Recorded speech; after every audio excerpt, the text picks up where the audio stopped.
The entire movement towards a future self depends on the gap being real. If we stop believing the gap is real, we stop moving towards a future self.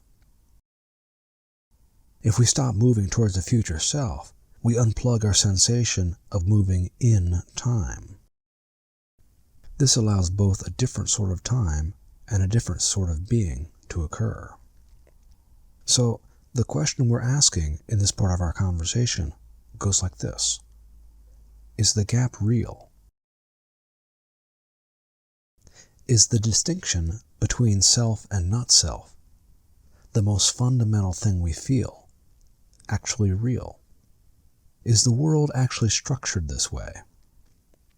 Or is this another structure our OS is injecting into our phenomenal encounter with the world? If we look around us in the world, we don't see this gap anywhere else. There don't seem to be any other creatures that experience themselves as incomplete.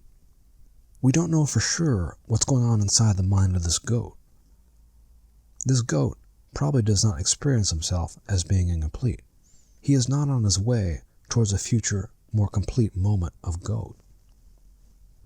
So the gap does not appear to be a structural feature for goats, apples, or bumblebees.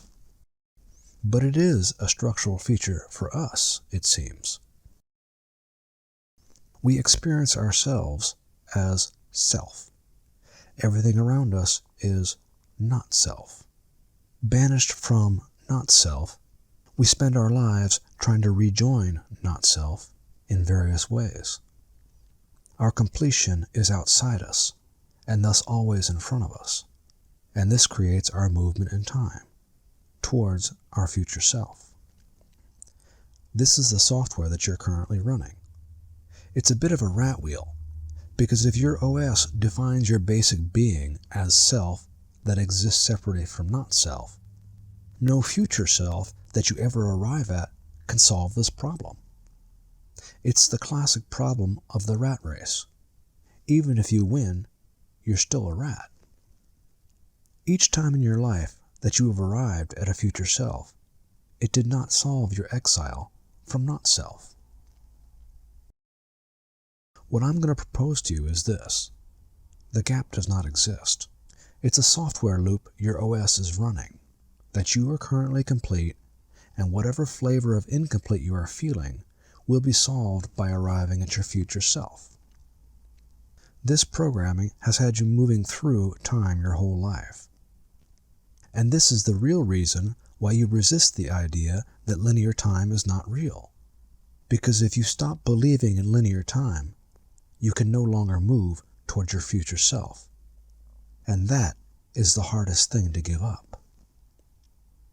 You will notice that we're chipping away from all sides at the idea that there is a self that moves through time.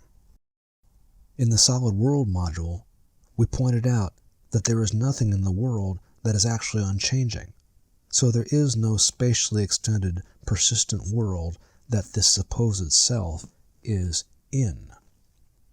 In the Linear Time module, we pointed out that there is no self in any object, so there is nothing that moves through time.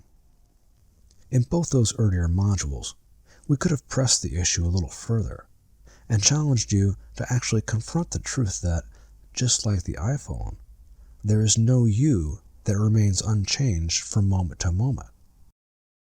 So there is no you moving through time. We could have challenged you to start imagining yourself as arising dependently in each moment, just like the iPhone or the table. According to Zen, this is what's really going on. But we are not there yet. Long after you stop believing in iPhones that move through time, you will cling to your future self. You've been moving towards it your whole life, so giving it up feels like death. But as we have seen in this module, the gap, your future self, and your movement through linear time are all, deep down, being generated by one single structure of your operating system, your belief that self and not self is the actual structure of the world. The belief in self, not self, is incompatible with dependent arising. In dependent arising, everything is infinitely interwoven. Everything is arising from everything else. A structure like self, not self, is not even remotely possible. So as long as you really think the world is actually divided up this way, with you on the isolated end of the stick, you will not be able to experiment with dependent arising. When I say experiment, what I mean is this. Zen proposes that you are arising dependently each moment, just like the iPhone. And, like the iPhone, there is no self at the center of this arising, or being generated by this arising. And, like the iPhone, this arising is not something that is traveling through time.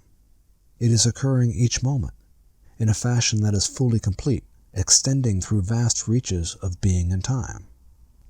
That you arise dependently each moment is absolutely essential to what Zen is proposing.